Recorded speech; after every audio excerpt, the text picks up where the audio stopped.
Agaw pansin ang magkaibigan sa isang pageant sa Davao del Norte. Naglaro po sila ng volleyball habang nagpapakilala ang isang contestant.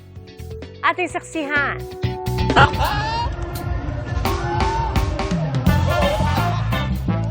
Todo postura sa pagrampa ang kandidatang ito sa isang LGBTQ pageant sa Santo Tomas, Davao del Norte. Pero aba-aba, habang nag-i-intro ang contestant, may mga ume-eksena.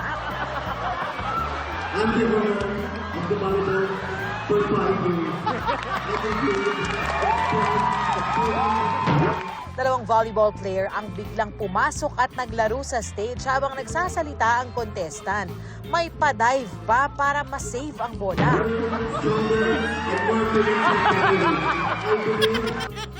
Intro ba to o talent portion?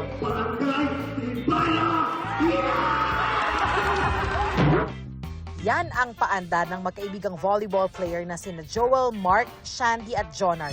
Si Mamang Jonard ang contestant at paraan daw yan ni na Joel at Mark Shandy para ipakita ang kanilang full support. Goal po niya is pumasok sa top 16 po. Kaya nakaisip sila na gumawa ng pasabog for extend na. Then yung speech niya po is connected po siya sa sports po.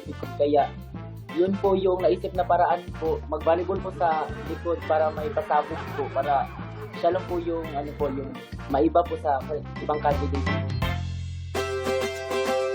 Ang tanong, nakapasok nga ba si Mamang Jonard sa top 16?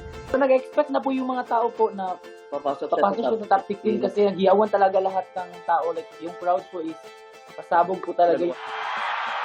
Salamat po sa Panginoon. Hindi po siya nakapasok ng top 16.